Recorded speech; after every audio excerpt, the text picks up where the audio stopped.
Hi, Julianne Stevenson, hashtag the Brainy Medic with sterling credentials. Here today with video number 2, managing test anxiety. Today what we're going to do is we're going to try to contextualize our fears to make them manageable, or best case, go away completely. We established in video 1 that test anxiety is a result of upregulation of the sympathetic nervous system. That fight or flight system exists for one purpose, which is to help us survive physical threat. Here's the reality. An examination is not a physical threat. There is no benefit to a faster heart rate, a faster respiratory rate, and some vasoconstriction. Okay, there's just not. So let's stop the adrenaline insanity by pulling out these fears by their very roots. And in the next video, I'll give you some things that you can put back in that hole to help you be more confident and ready to go. So you are going to need to examine yourself and figure out what your own misbeliefs are that drive your fear response. Okay, I've got some suggestions and we're going to take a look at those and see what you think. One that's very prevalent and I have personal experience with: I'll ruin my life.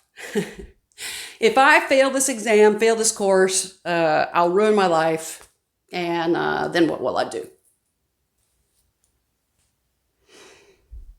Not doing well on an exam, a major exam in a course, a certification exam, it's not the end of the road unless you decide it is. There is always another opportunity. The sun will continue to rise and you will continue to breathe until your time on this earth is done, regardless of how you do on an exam. Oh, sure, it's not optimal to have to scrounge up the money to take a course again.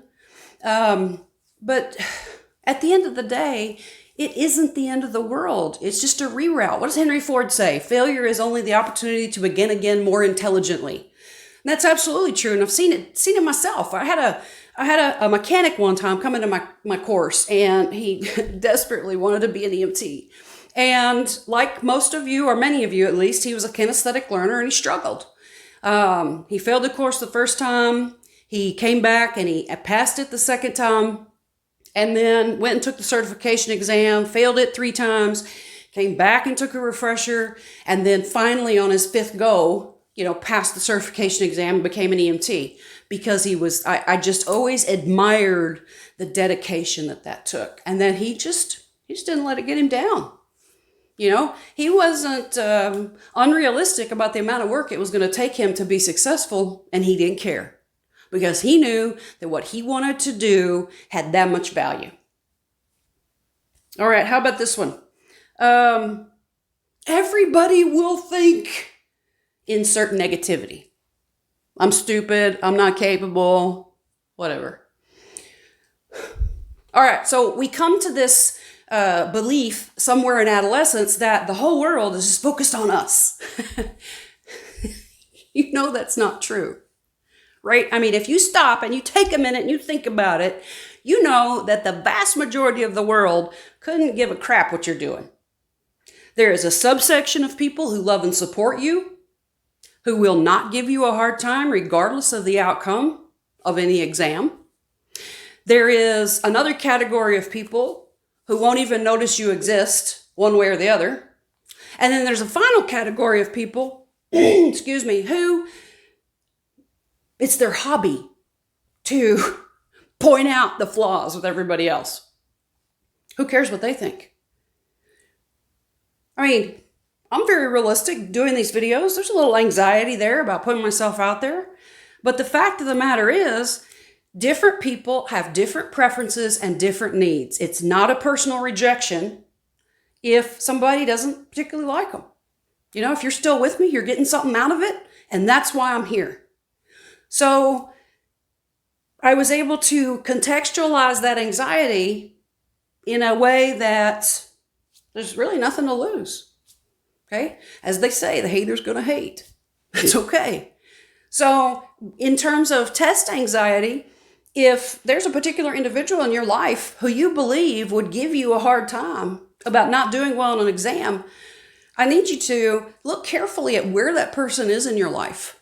Do they deserve your consideration of their opinion? If they're constantly negative with you, then maybe they shouldn't hold such a position in your life. We each have to do our own thing. And if every little tide from somebody outside of you causes you to change path or change course or judge yourself differently, well, then again, you need to recontextualize that. There are certain criticisms, constructive criticisms, that are worthwhile, and they can be hard to swallow, but they're valuable because they're given in a, well, for lack of a better term, in a sense of love, right? Julianne, I really like you, but you're a bull in a china shop and you don't know how to make people understand how much you care. Okay, that's actually been a self-criticism for a long time. So my point is that not the whole world is focused on you. And so your exam outcome, it's not like world peace is hanging in the balance when you go take an exam. Here's another one. I'm just not smart enough. Well, here's the thing. I don't believe that that's a valid fear. I'm not smart enough. I'm not good enough. If you are telling yourself those things or you have those questions about yourself, then your power to overcome obstacles that get in your way are diminished. Okay, here's an example. You want to start working out and lose a bunch of weight. Oh, but I have a bad knee, so I'm not going to be able to. Really? That's your excuse. There's sit and be fit. There's a ton of options. There's modifications. All right, same sort of deal when you're approaching an exam or a course or a desire that you're just not enough. And that's a fundamental human thing, a human weakness, like we're not enough. We are wired for belonging and loving and connecting, and we are always insecure that we don't quite fit the bill. Realize that that's a common misbelief, because the reality is this: we are all enough. Nobody is more or better or whatever than anybody else, and nobody is less. Sure, we have our different gifts, if you will. We have our different strengths, but different, that doesn't mean better or worse. For your particular situation, it may be something else. Evaluate yourself. Think about what an exam means to you, your repetitive thoughts that occur surrounding an exam, and then figure out what's the context, what's the reality.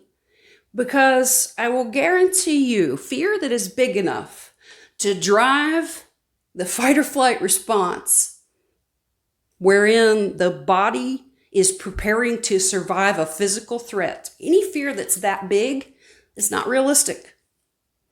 So let's figure out what is the realistic way to look at this. Ask people that you respect about that, whatever that internal repetitive thought is.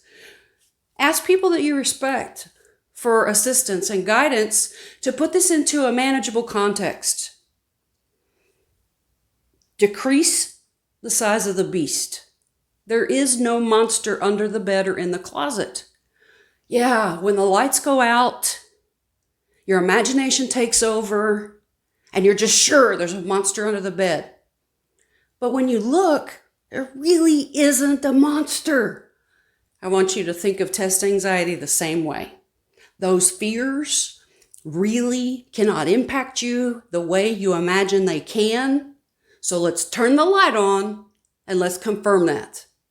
Next video, actual mental exercises that you can do to replace these misbeliefs that we've extracted. Have a fantastic day, and I'll see you next time.